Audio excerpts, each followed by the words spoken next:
Hello Leo, welcome to the Plaid Sheep Oracle.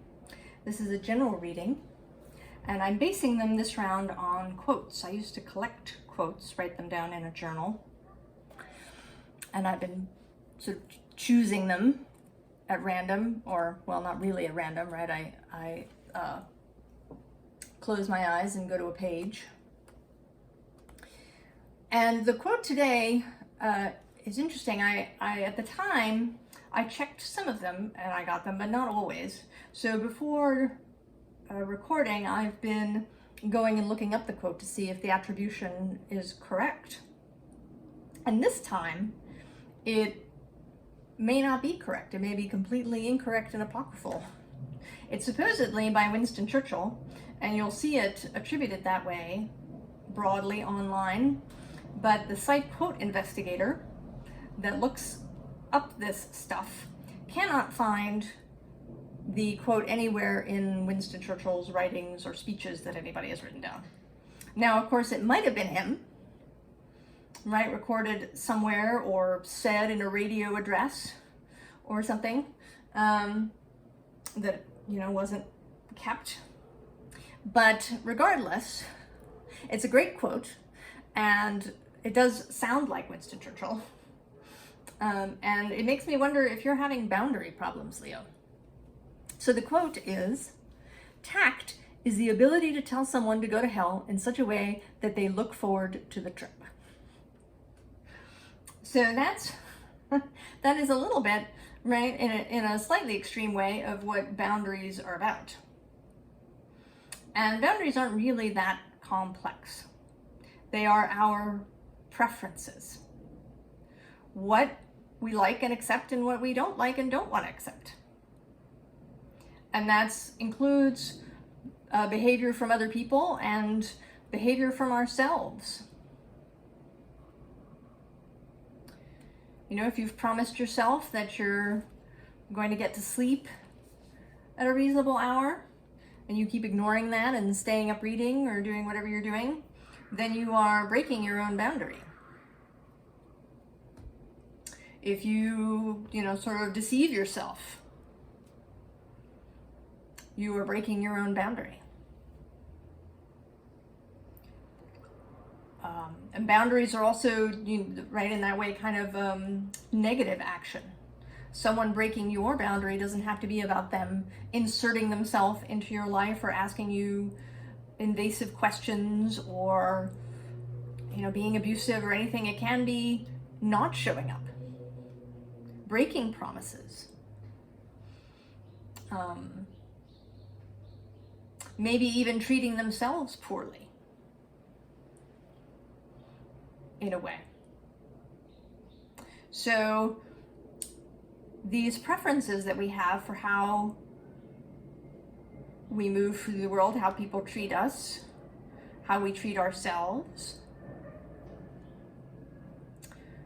are important. Yeah, I mean, it's a thing, right? You can look up all sorts of boundary workshops, and there's books on the subject and essays, but primarily, right, it's about preferences.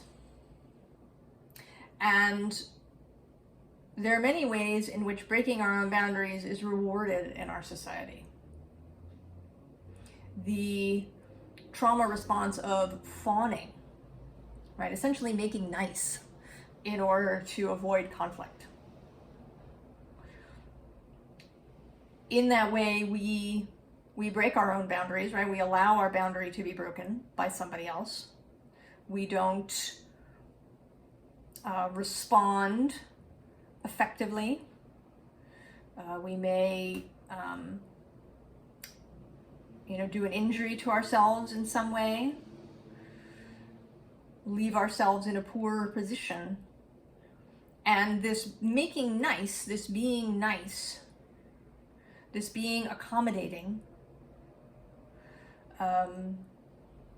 avoiding conflict,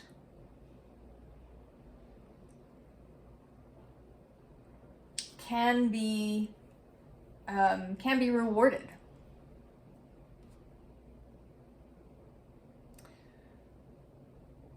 And actually, sort of this quote has this kind of double edge in this reading, right? I mean, here it's really meant to talk about how you can set and uphold your boundaries without, being reactive. To do it tactfully, right? So that you aren't in the process busting somebody else's boundaries by, being aggressive about it. That to do it kind of in a consistent way with, respect for the other person, but also respect for yourself. But it's also a little bit of a warning, right? That you sort of shouldn't go too far, right? That tact shouldn't become niceness or fawning or people pleasing. So I think that your issue, Leo, is an underlying fear of being alone, of rejection, perhaps. A lot of what I see here in the reading talks about that. First, there's this 4 of air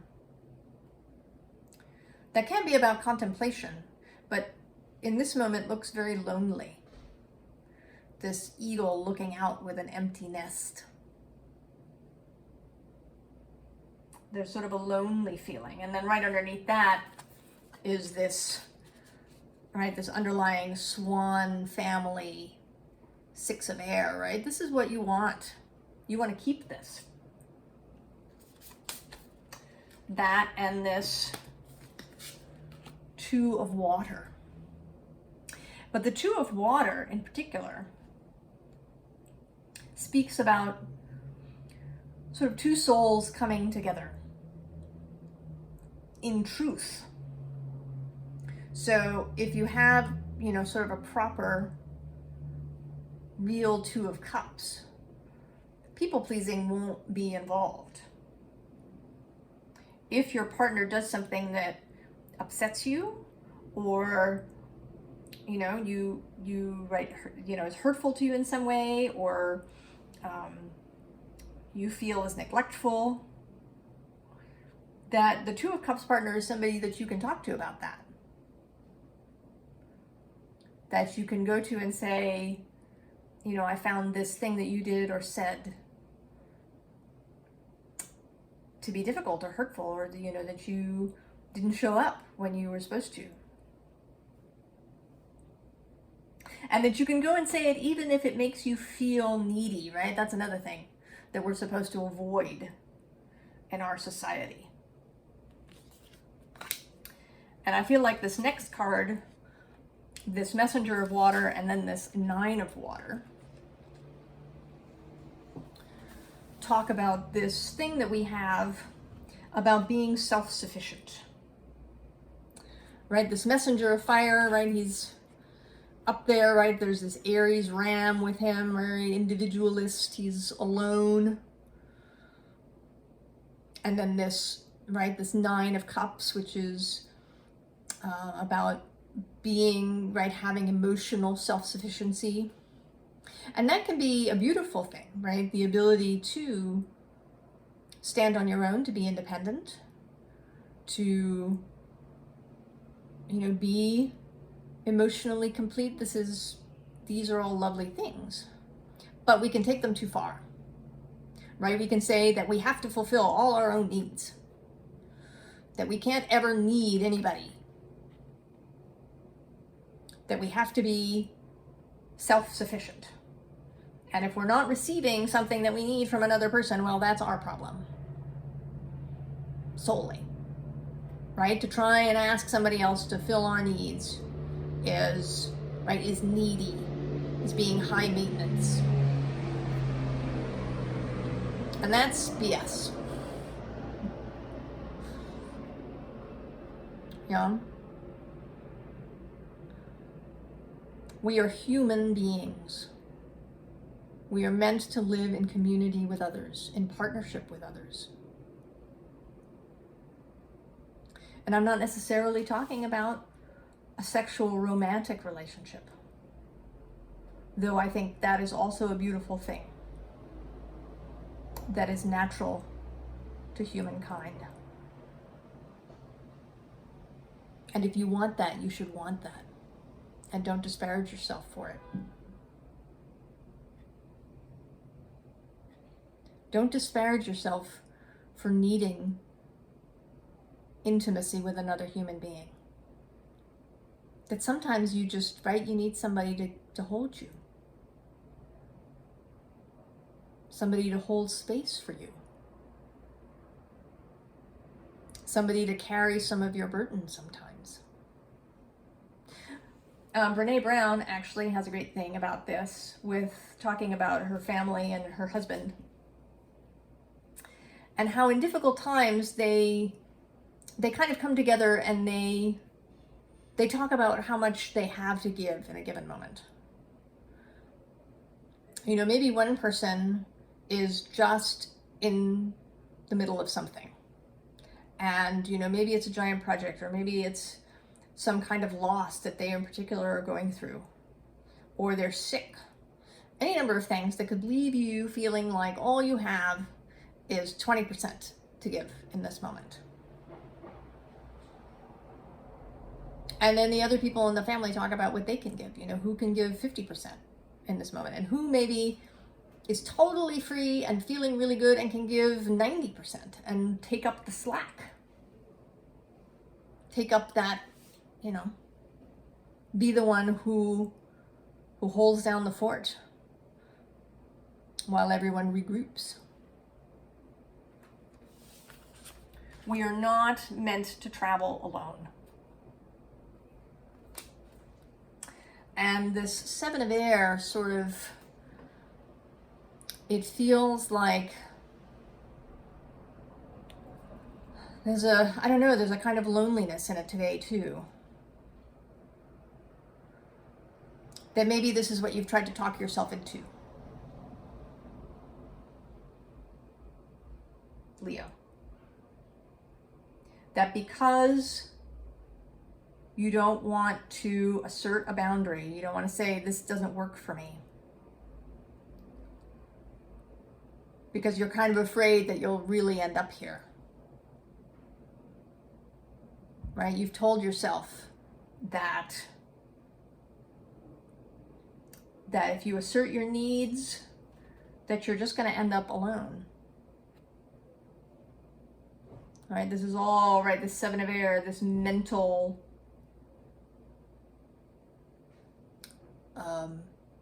self-deception, self-torture.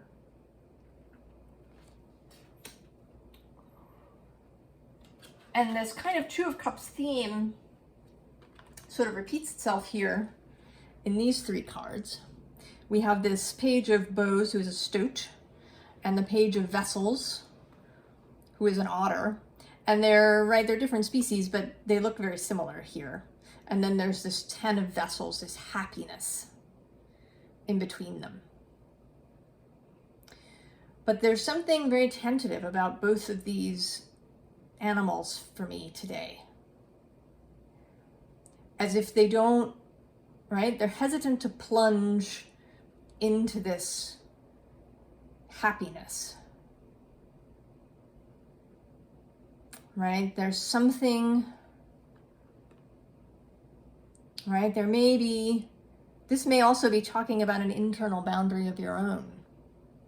And we have to uphold our internal boundaries, right? If there's an aspect of ourself that's always running roughshod over us, that's, you know, the internal critic, the person who says, you know, be careful.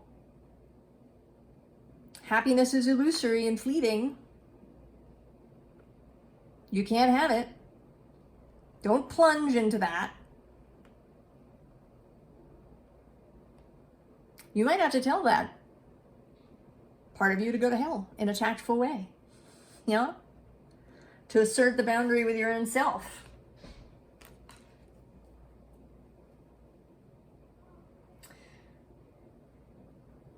And this green man now,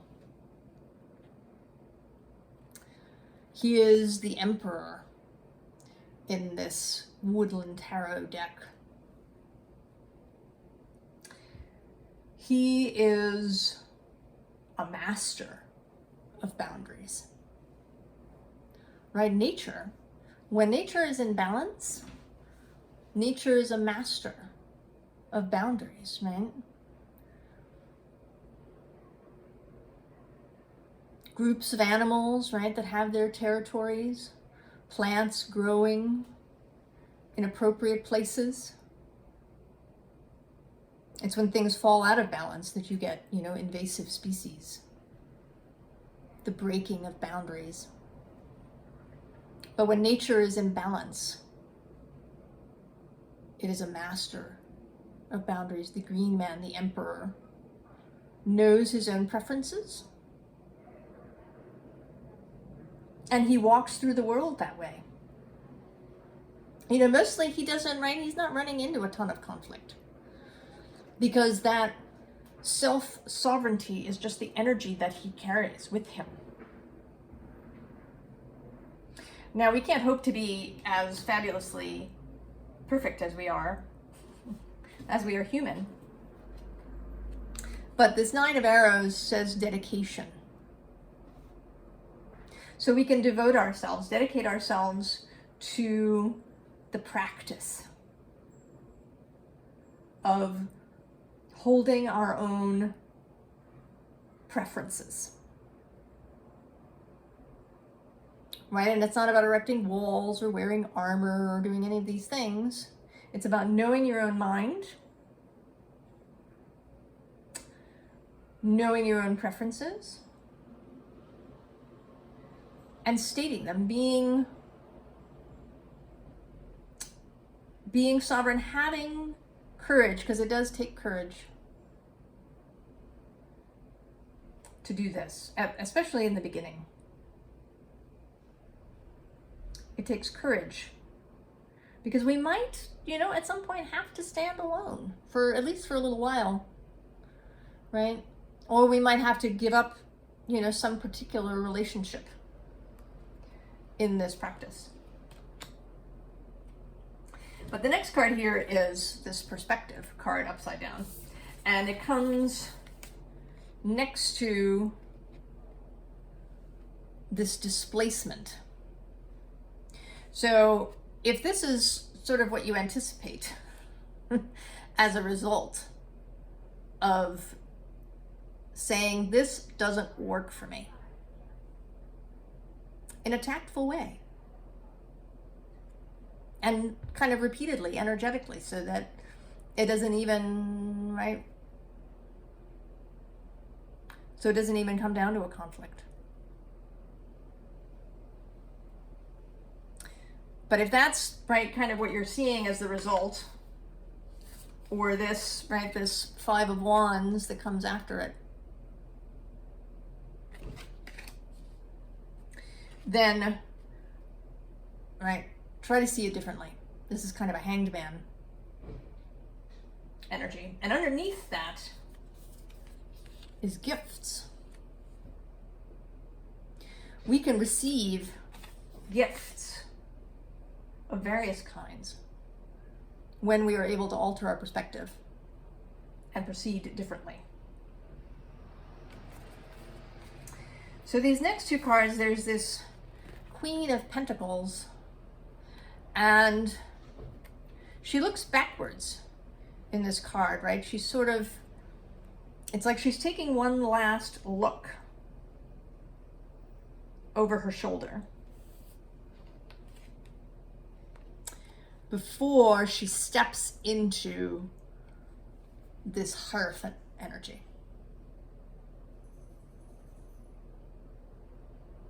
Right?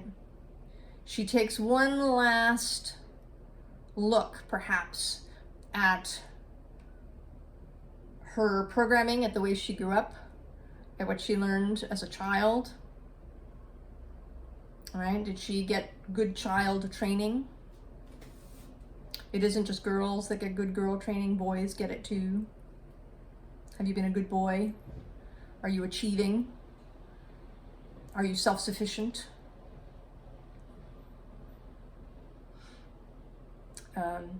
And this Hierophant, right, this shield, this is the cross of St. Peter, the crossed keys. is broken. Right? These birds have broken this up. So whatever societal, family, cultural programming you've got going, you are taking one last look, maybe deciding which bits are useful, right? The idea of being respectful, of honoring other people, right? If you learn that, that's useful. But if it was also, you know, being respectful and honorable at the expense of yourself, then that isn't really, right? That's a sort of a false respect.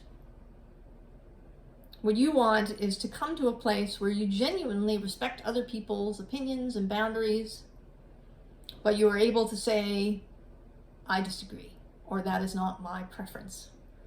Please don't, you know, do that around me.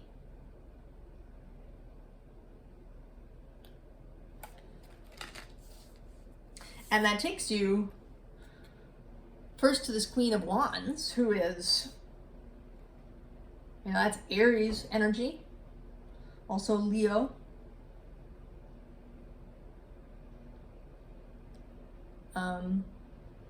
Queen of Fire, although she's sort of in water here.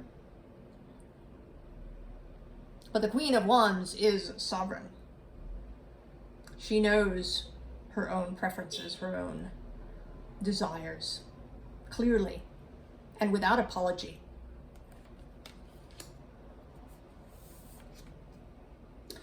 And this last card is this Seven of Pentacles, and here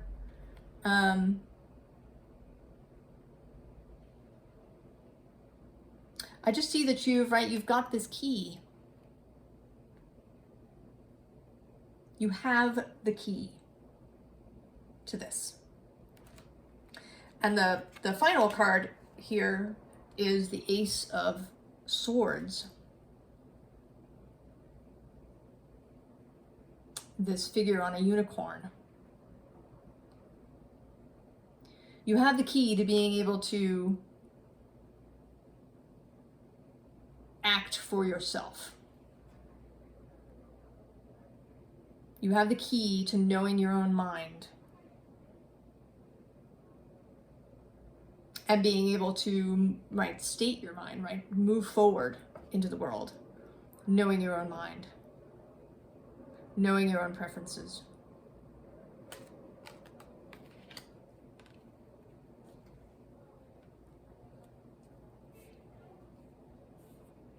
So Leo, I'll read that quote one more time. Tact is the ability to tell someone to go to hell in such a way that they look forward to the trip. So whoever said it, I think what you want is to create that energy in yourself, that you don't even run into a lot of conflict, right? That it's a rare occurrence where you have to really assert yourself. That you can move sovereignly, right? Leo is Rex, right? The king, the sovereign energy, the heart-based energy, right? To move from the heart, move in integrity, and move with, right, with a little bit of Aquarius energy too. Being mindful of others. Understanding that you can move from your own heart, that if you're moving in beauty, in heart, in integrity, that you aren't, you know, you're not going to be causing hurt in other people. Other people may feel, right, they may have emotions about you asserting yourself. But if you've moved from the heart, in integrity, mindfully, if you respond rather than reacting, then you are not responsible for their emotions. Right? So get in touch with your heart, Leo. I mean, if you were concerned about this relationship that you really want to keep, if you find yourself hiding part of yourself all the time, then it may not be the relationship that you think it is. Or it's possible that you've been hiding yourself unnecessarily. And that this person here on the bank, right, you're kind of half hidden in the water, right, you're hidden in the water here, that this person loves you deeply. They want to see all of you. They want to know if they've done something that you found hurtful or harmful. To really love someone is to hold their interests equal to your own. Right? To be as concerned about their well-being as you are about your own. And if, right, so if this person really loves you, they want you to have full well-being. And to be in your full heart, to do what your heart asks. And then maybe this isn't even another person. This might even be your relationship with you.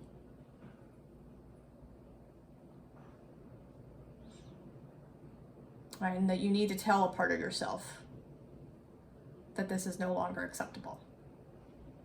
You understand that that part of you is trying to be protective, keep you alive, but it's not working for you.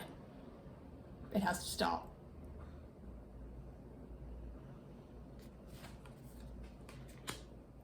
So I wish you all of the very best, Leo, on this journey that you're having. I wish you well, and that you are able to, wish you courage to follow your heart's calling. I'll see you next time. So long, Leo.